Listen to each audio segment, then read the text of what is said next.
Welcome to another Backyard Professor book review session. I'm up here by this lovely little rock mountain. It's a pristine setting. I've got another really good book to review that I think is really an interesting and important book. This is the Misunderstood Jew, The Church and the Scandal of the Jewish Jesus by Amy Jill Levine. It's a Harper San Francisco 2006 book. I remember when I bought this book a couple years ago. I bought it brand new, fresh off the shelf, the moment it hit the book stacks. And I corresponded with her on the email. She's a wonderful lady. Very, very good biblical scholar. But again, in the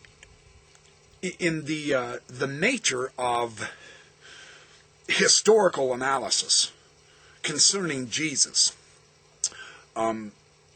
she approaches this from a Jewish viewpoint. I believe she is Jewish, and she is a New Testament scholar. And I read this book completely cover to cover in one setting. I couldn't put it down. It's a challenging book. It is a very challenging book. Some of my favorite types of books are the challenging books. Oh, I just noticed I got my sunglasses on. Darn it. I don't think I brought my other glasses. Well, anyway. I want to share just a brief idea with you. Her book is a challenge for both Jews and Christians. And it alerts us to our bias in reading the New Testament. It alerts us to the way we as Christians interpret the Scriptures as opposed to how a Jewish reader will interpret these same Scriptures. Interpretation is a personal thing. It's supposed to be. And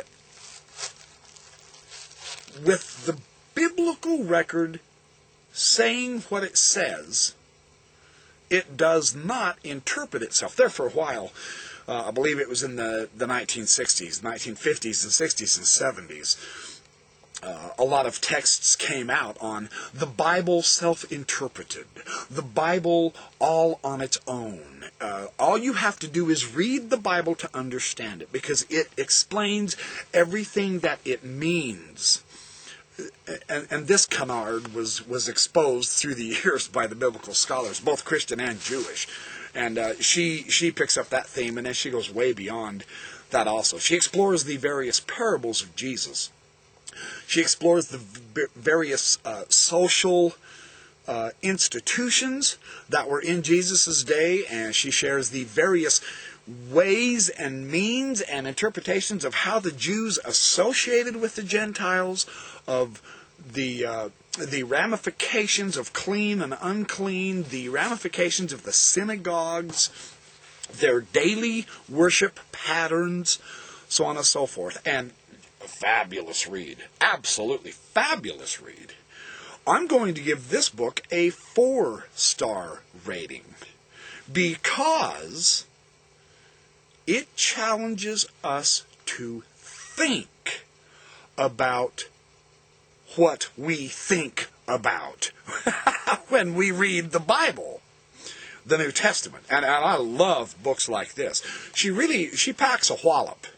She packs a wallop. A very good one. It will leave you scratching your head a few times. You go, oh, you know what? There were several times in this book that one of the reasons why I want to give it a 4-star rating is because there were several times in the book when I went, oh, yeah, that's kind of how I've understood that. And now I see the problem with this. And with my particular, in fact, I have taught this in some of my Sunday school lessons, a particular way of looking at the parable. The parable of the Good Samaritan, she says, is absolutely atrociously anti-Semitic.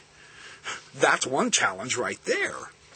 And when I saw her point of view, when she explained it, I thought, oh man, okay. I see the underlying bias, the underlying theme of the way the parable has come down to us in the Bible, and the way it's been interpreted and understood. She gave me a new view on that, and I thought it was fabulous. I had a lot of aha insights on in each one of the chapters, and that was one of the beautiful things about her book. And she talks about the idea of chosenness as an elitism. You know, the Jews, we are the chosen people.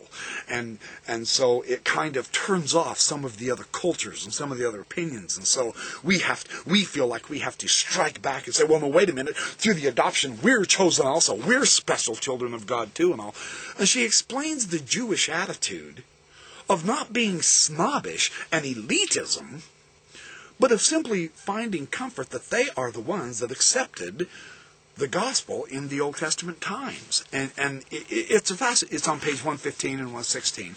On page 116 she says, to suggest that the text cannot take on new meanings, but must be interpreted only in the context of its original setting, dooms both the church and the synagogue, because this argument precludes people from finding their own meaning in the text. Theologically speaking, a fully historical focus threatens to put the Holy Spirit out of business. The interpretation can never be static. And that's interesting, because don't we get into the static mode of interpreting the Bible? Well, in fact, that's why the Scriptures become boring. What she did is she opened up the excitement of the Scriptures to me again.